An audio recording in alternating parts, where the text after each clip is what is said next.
Akashic reading में मैं उन्हें सिर्फ एक ही चीज़ बोलती हूँ कि देखिए आपका कोई ऐसा पर्पस नहीं है, कुछ ऐसा है नहीं, तो बिना उसके आप किसी की एनर्जी या किसी की स्पिरिट, किसी की सोल को हिला रहे हैं, which is not right. And ये कहीं ना कहीं आपके कर्मों में लिखा जाएगा। किसी पॉडकास्ट पे गई थी और उन्होंने थंबनेल लगा दिया था, मैं सपनों में जाकर करती हूँ बात। उसके बाद ये वो हो गया, मुझ पे टैग लग गया कि ये तो सपनों में बात करती हैं, बट क्या था तो ऐसा नहीं है। और सिर्फ आपको ही क्यों चुना, क्योंकि आपका ऑरा स्ट्रॉन्ग नहीं है, वीक है, इसलिए आपको वो पकड़ रही है। अगर आपका ऑरा स्ट्रॉन्ग होगा तो कोई भी कितनी भी नेगेटिविटी है वो आपको कभी नहीं वो ऑरा क्रॉस कर पाएगी।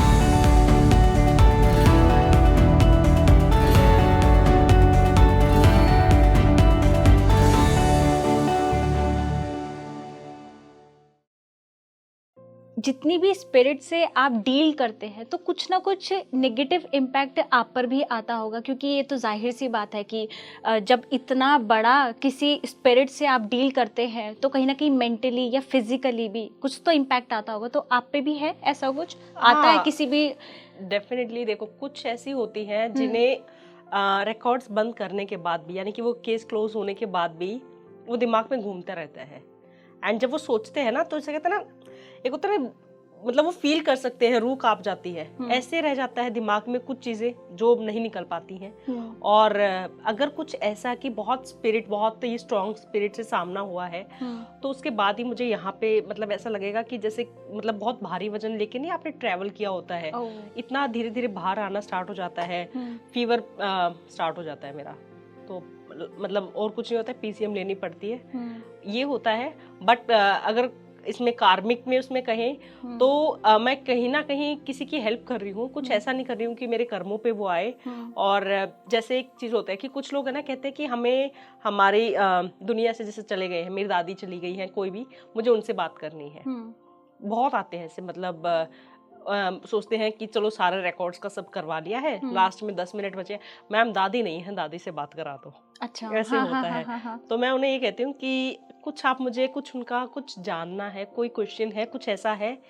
कहते नहीं, हो सकता है लास्ट मोमेंट पे कुछ ऐसा हो जो बताना चाहती हो, क्वेश्चन तो ऐसा कुछ नहीं है।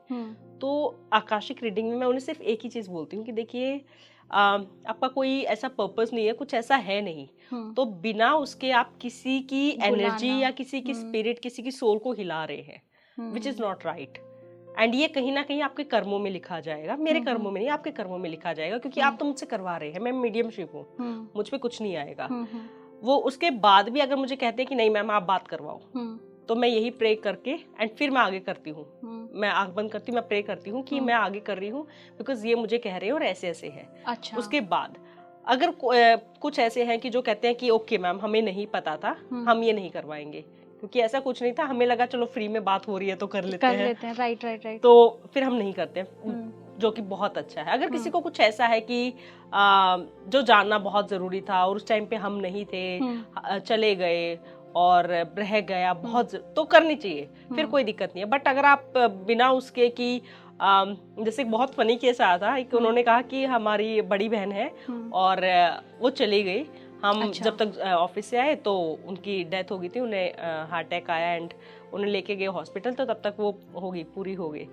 तो मैंने कहा ओके, मैंने कहा मुझे लगा बड़ी बहन है शायद कुछ होगा या, तो मैं प्लीज मैम बात करवा दीजिए प्लीज प्लीज, मैंने कहा ओके। तो मैंने उन्हें बताया, मैंने कहा जो मैंने आपको अभी बताया, मैंने उनको सारा डिटेल में बताया कि ऐसे अगर आप बिना पर्पस, नहीं मैम बहुत जरूरी है। अच्छा। मैंने कहा ओके, मैंने पूरा उनकी बहन को बुलाया, पूरा कंफर्म कराया कि आपकी बहन ऐसी ऐसी दिख रही है, कि आपकी बहन है? तो उन्होंने कहा हाँ जी ये मेरी बहन है। फिर उनकी बहन आ गई, तो वो मैंने कहा आप पूछिए, अब आप जो बोलेंगी ना वो सुनेंगी, वो जो बोलेंगी वो मैं आपको कन्वे करूंगी। तो उन्होंने कहा ठीक है। तो बोले बहन तुमने वो सारे जेवर कहाँ रखे हैं, मिल नहीं रहे हैं, ढूंढ ढूंढ के थक गए हैं। एंड आई वाज शॉक्ड कि मतलब आप जेवरों के लिए आपने किसी की एनर्जी हिला रहे हो, किसी स्पिरिट को, एंड जो स्पिरिट थी ना वो हंस रही है, यानी कि वो कहीं ना कहीं देना नहीं चाहती थी, वो हंसने लग गई उनपे। वो पूछ रही हैं अरे बता दो कहाँ रखे हैं, हमें जेवर नहीं मिल रहे हैं, प्लीज बताओ बताओ। तो और वो हंस रही हैं, तो उन्होंने कहा कि मैम वो कुछ बोल रही है क्या? मैंने कहा नहीं वो सिर्फ हंस रही हैं। तो बोले अच्छा कुछ नहीं बोल रही है? मैंने कहा नहीं सिर्फ हंस रही हैं। मैंने कहा बोले ठीक है फिर भेज दो उनको। अरे वाह। हाँ, तो फिर बोलती मैम वो जिंदा थी ना, वो तब भी ऐसी ही थी, मरने के बाद भी ऐसी ही है। मैं मन में सोच रही, मैंने कहा जिसने जीते जी आपको कुछ नहीं बताया, आपको क्या उम्मीद है कि मरने के बाद वो आपको आप बताएंगे मेरे जेवर वहां रखे हैं वो ले लो। मतलब लोग इतने कुछ सेल्फिश भी होते हैं कि सिर्फ अपने फायदे के लिए आप स्पिरिट से बात करा दो। जैसे कोई आत्मा है और उसने कहीं जन्म ले लिया किसी इंसान के रूप में या किसी भी बॉडी में उसने जन्म ले लिया, तो क्या अगर उसके पास्ट में मतलब कोई रिलेशन में या कोई रिलेटिव उसको बुलाना चाहे तो क्या वो उस शरीर से आ सकती है? नहीं, उस शरीर से नहीं आती है। जैसे मानिए किसी ने कहीं और जन्म लिया हुआ है और कोई आगे कहता है कि हमें मेरे दादा या परदादा से बात करनी है, तो और ऑलरेडी उन्होंने कहीं जन्म ले रखा है। हाँ, ठीक है। हर किसी का है ना 7th realm of heaven पे एनर्जी डेटा है पूरा। अच्छा। जो भी हम कर रहे हैं ना, जो रिकॉर्ड्स में जैसे कहती हूँ मैं रिकॉर्ड्स, उसमें सारा उनकी एनर्जी से बात होगी। जब भी हम किसी की एनर्जी से बात करते हैं, फॉर एग्जाम्पल आपकी एनर्जी से कोई कहीं कनेक्ट कर रहा है, आपकी पास्ट लाइफ में आप कुछ थे और कनेक्ट कर रहा है। एक इंसान बैठा बैठा, कई बार होता है ना कि बैठे बैठे एकदम से ऐसे हो जाते हैं, या चलते चलते पैर मुड़ गया, कई बार सो रहे होते तो लगता है ऊपर से कहीं से गिर गए, यानी कि आपकी एनर्जी कहीं ना कहीं हिल रहा है, कोई ना कोई आपकी एनर्जी से कनेक्ट करने की ट्राई कर रहा है। कनेक्ट इन द सेंस एक मेमोरी में भी होता है कनेक्ट करना, हाँ, एक इस तरह से कनेक्ट होना, से, या कोई आपको बुला रहा है या फिर कोई आपको याद कर रहा है, ऐसे भी होता है। अच्छा, यस, ओके। तो इससे मतलब हम पे तो कोई असर नहीं, कोई असर नहीं पड़ेगा, वो कहीं ना कहीं आपकी सोल को पता होता है। अच्छा। आपको कोई असर नहीं पड़ेगा, आपने तो कहीं और जन्म लिया हुआ है। आप सपनों में आत्माओं से बात करती हैं, इसके बारे में ये बहुत इंटरेस्टिंग है कि सपने में कैसे आत्माओं से बात की जाती है। और सबसे बड़ी चीज कि जैसे हम लोग तो जैसे सोते सोते ना एकदम ऐसा लगता है जैसे कोई छाती पे बैठा है। हाँ। या कोई पैर खींच रहा है, या फिर कोई है कि गला घोट रहा है, और एकदम ऐसे हो जाता है ना, बॉडी पैरालाइज हो जाती है बिल्कुल, हाफ बॉडी के, आप उठ नहीं सकते हैं। तो वो चीजों के पीछे मुझे रीजन जानना है कि वो क्यों होता है और उसको आप कैसे उससे डील करती हैं। देखो क्या होता है ना, मुझे जो सपनों में बात करती है, ये मैं किसी पॉडकास्ट पे गई थी और उन्होंने थंबनेल लगा दिया था। अच्छा। मैं सपनों में जाकर करती हूँ बात, उसके बाद ये वो हो गया, मुझ पे टैग लग गया कि ये तो सपनों में बात करती हैं, बट क्या था तो ऐसा नहीं है। ऐसा देखो, ये क्या है कि पहले जैसे रीडिंग, ये वाला आकाशिक रीडिंग से पहले बचपन से मेरे साथ क्या हो रहा था, जैसे मुझे कोई प्रॉब्लम बताता था, ठीक है, तो मैं उसमें इतनी घुस जाती थी कि मुझे ड्रीम्स में दिखना स्टार्ट हो जाता था। ऐसा नहीं है कि मैं सपने में जाके किसी से बात करके आ गई। मेरे साथ होता था, मुझे जैसे अगर आप मेरे साथ हैं, आप मेरी बहुत क्लोज फ्रेंड है और आप मुझे अपनी प्रॉब्लम बताएंगे, तो मैं उसमें इतनी कहते हैं इतनी डीप चली जाऊंगी कि आपकी वो सारी प्रॉब्लम मैं अपने ऊपर ले लेती हूँ। अच्छा। एंड उसके बाद मुझे ड्रीम्स में या मतलब 24 घंटे एक दिमाग में रहती है, बैक ऑफ द माइंड चलती रहेगी और वो मुझे दिखने लग जाएगी। अच्छा। यस, अगर आपको कोई प्रॉब्लम है, कोई स्पिरिट कुछ भी है, इवन स्पिरिट जो है ना, वो मुझे कनेक्ट करने की भी ट्राई करती है।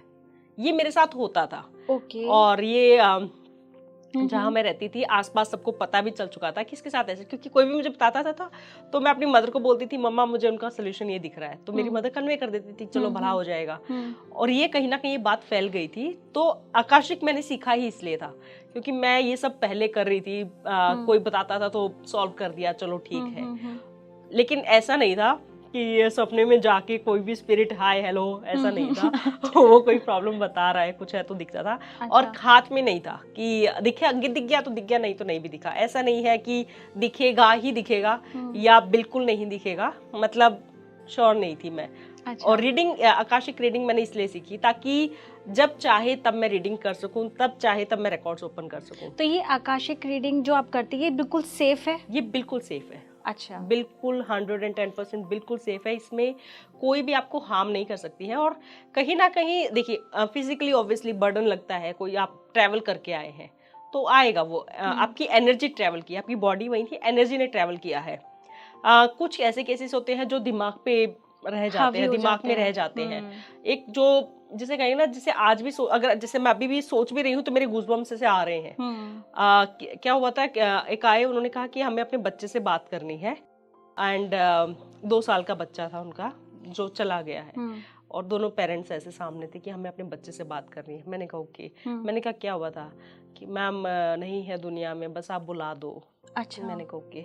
जब मैंने उस बच्चे को बुलाया तो बच्चा बहुत प्यारा बच्चा वो मेरे सामने आया एंड मैंने बच्चे से, जो बच्चे की स्पिरिट थी, मैंने उससे पूछा, मैंने कहा आपको क्या हुआ था, क्यों आप मतलब चले गए। तो उस बच्चे ने मुझे वो क्लिप दिखाया कि कोई कढ़ाई रखी हुई है बड़ी सी और वो खेलता हुआ है एंड कहीं ना कहीं वो पलट गया कढ़ाई में एंड वो तेल में वो हो गया एंड वो वहां तक ठीक था, बट उसने जो दिखाया मतलब वो कढ़ाई में पूरा वो बॉडी इतनी फूल गई थी, वो पूरी कढ़ाई भर गई थी एंड जो एक है ना बहुत अजीब फील हुआ मुझे वो देख के। और मैंने बस आँख खोल के मैंने उनके पेरेंट्स से पूछा, मैंने कहा आपने मुझे बताया क्यों नहीं ये है। मैं पूछती ही नहीं बच्चे से, क्योंकि जो मैंने देखा ये पता नहीं मेरे दिमाग से जाएगा कि नहीं। तो उन्होंने कहा कि मैम हुआ फंक्शन था गांव में और पूड़ियाँ वगैरह तलने के लिए बड़ी कढ़ाई होती है, तल के वो साइड में रख देता कि ठंडा हो जाएगा एंड कोई था नहीं, बच्चा खेलता हुआ। और ऐसे हुआ जब सारा ढूंढ लिया, मतलब कहते हैं हमने सोचा ही नहीं था कि वहाँ पे भी, हमने ढूंढ लिया सारा, नहीं मिला। लास्ट में जब उसमें देखा तो हम पहचान नहीं पाए थे अपने बच्चों को, ऐसे ही उसमें निकला था। बहुत मतलब ये ऐसे कुछ होते हैं ना जो मतलब आपके दिमाग से नहीं निकलते हैं। तो कुछ ऐसे होते हैं जो है अभी भी बहुत, जिसे जो हिलाकर चले जाते हैं। क्योंकि मेरी 2.5 साल की बेटी है, तो फिर आप अपने बच्चे को जब भी देखते हो तो और ज्यादा दिल वो करता है। यस। तो जैसे मैं पूछ रही थी कि जो सपनों में आत्माओं का जैसे हम लोग कभी कभी फील करते हैं, तो उसके मैं बारे में जानना चाहती थी। उसका क्या होता है ना, देखिए आपने अगर आपको कुछ ऐसा फील हो रहा है कि आप सो रहे हैं, एक तो जो हमें बचपन से सिखाया जाता है कि अगर आप सोते सोते आपको लग रहा है कि कोई दब रहा है, आप यानी कि आपने छाती पे हाथ रखा हुआ है, ये हमें बचपन से सिखाया जाता है। और मेरे को तो हमेशा बचपन में मेरी मम्मी बोलती थी छाती पे हाथ रख के कभी नहीं सोना चाहिए, वरना आपको दम वो होगा। अच्छा, ये रीजन था। मुझे लगता था कि कोई चुड़ैल ना आ जाए। नहीं, एक दूसरा ये होता है कि कहीं ना कहीं आपकी सोल जो है, आसपास कोई नेगेटिव, आपका घर का जो है ऑरा स्ट्रॉन्ग नहीं है, आपके घर में नेगेटिविटी है, एक ये है 100% है। बिकॉज सिर्फ इतना नहीं होता है, बहुत केसेस हैं जिनमें कहते हैं कि छाती पे कई बार लगता है कि पीछे कोई सो रहा है, ऐसा बहुत उन्हें फील हुआ है। यानी कि एनर्जी है, नेगेटिव एनर्जी आसपास डेफिनेटली है। अच्छा। यस। एंड वो कहीं ना कहीं आप पे दबाव डाल रही है, आपसे कनेक्ट नहीं करना चाहती है, वो आप पे दबाव डाल रही है और सिर्फ आपको ही क्यों चुना, क्योंकि आपका ऑरा स्ट्रॉन्ग नहीं है, वीक है, इसलिए आपको वो पकड़ रही है। अगर आपका ऑरा स्ट्रॉन्ग होगा तो कोई भी, कितनी भी नेगेटिविटी है, वो आपको कभी नहीं वो ऑरा क्रॉस कर पाएगी। आपका ऑरा वीक है, आप में हो सके तो सबसे पहले अपना ऑरा स्ट्रॉन्ग करना चाहिए। जो लोग रात को दबते हैं, जिनको ये सब होता है, यानी कि कहीं ना कहीं उनका ऑरा बहुत वीक है, इसलिए उनके साथ ये होता है। और ये अपने ऑरा को भी क्लींस करते हैं ना, उसको क्लींजिंग ऑरा करने के लिए भी, तो ऐसे में कैसे करते हैं? देखो ऑरा क्लींजिंग के 5 एलिमेंट्स ही हैं। हम नहाते हैं, अगर हम नहीं नहाएंगे तो हमें कितने ऐसा लगता है ना कि भारीपन लेके घूम रहे हैं, बट जैसे ही नहाते हैं तो एकदम फ्रेश हो जाते हैं, राइट? बिल्कुल। और हम अंधेरे में रहते हैं, जैसे ही सनलाइट को देखते हैं हम खुश हो जाते हैं, यानी कि स्काई, राइट? और ऐसे ही अगर हम सिर्फ बेड पे ही पड़े रहेंगे, हमें जब तक हम धरती को टच नहीं करेंगे ना, हम अच्छा फील नहीं करेंगे। हम सभी चीजों से कर लेते हैं, बट कहीं ना कहीं फायर एलिमेंट जो है ना, हम उसके कांटेक्ट में नहीं आते हैं। तो जो फायर होती है, इसका सबसे जरूरी है, जिसे कहते हैं ना नजर उतारना। आधे लोग कहते हैं अंधविश्वास है, बट मैं नहीं मानती, क्योंकि कहीं ना कहीं ये ऑरा क्लींजिंग का ही एक पार्ट है। हम सब कुछ कर लेते हैं, चारों एलिमेंट यूज कर लेते हैं, लेकिन सिर्फ ये वाला रह जाता है, फायर वाले में नहीं आते हैं। आप कभी भी आपको लगे ना कि बहुत भारीपन लग रहा है, कहीं अच्छे से तैयार होके गए, नजर लग गई है, कुछ भी है, आप नहा लेंगे, आपको हल्का लाइट फील हो जाएगा। आप बाहर धूप में बैठेंगे, आपको सब कुछ होता जाएगा, लेकिन जब तक आप फायर वाला नहीं कर लोगे ना, आप 100% नहीं हो पाओगे, आप 80% पे ही रह जाओगे। तो उसके लिए सिर्फ एक ही है सोल्यूशन की नजर उतारें, या कोई और भी सोल्यूशन है? देखो, मैं अगर आप कहीं अच्छी जोत भी, बड़ी जोत भी जल रही है मंदिर वगैरह में कहीं, उसकी परिक्रमा आप कर लो, कहीं ना कहीं आपकी आपकी चारों तरफ आपकी आग जो है ना, वो फायर जो है वो होनी चाहिए। एक बार वो रोटेट कर जाए, या आप उसके रोटेट कर जाओ, तो आपके चारों तरफ से आपका ऑरा क्लीन हो जाएगा। 7 टाइम्स आपको करना होता है। बहुत सारे लोग इस चीज को बहुत अंधविश्वास मानते हैं। हाँ जी, हाँ जी। और उनको ऐसा लगता है कि ये चीजें सिर्फ बेकार की बातें हैं, शायद इस वजह से कि उसका कोई प्रूफ नहीं है। तो नहीं, ऐसे आप गूगल सर्च करेंगे ना, मुझे नजर का बहुत वो था, मतलब ऑब्वियसली हम फायर के कांटेक्ट में नहीं आते हैं, तो मुझे नजर बहुत ज्यादा लगती है। अच्छा। कहीं पे भी नॉर्मल भी अगर होता है, किसी किसी का बहुत जल्दी हो जाती है, तो मेरा ये बहुत है। तो मुझे जब मैं शादी करके गई तो मेरे इन लॉज में वो लोग इन सब में बिलीव नहीं करते, तो उनका यही था कि ये सब नहीं होता है। अच्छा। तो मैंने कहा नहीं होता है, एंड मैंने गूगल पे सर्च किया एंड मैंने दिखाया कि देखिए साइंटिफिकली प्रूवन है कि आपका ऑरा जो है 5 एलिमेंट से क्लियर होता है, एंड उनमें से एक फायर एलिमेंट है। मैं ये नहीं कह रही हूँ आप मेरी नजर उतार दो, आप कोई एक बड़ी जोत जला दीजिए, मैं उसकी परिक्रमा भी कर लूंगी ना 7 टाइम्स, तो भी मेरा हो जाएगा।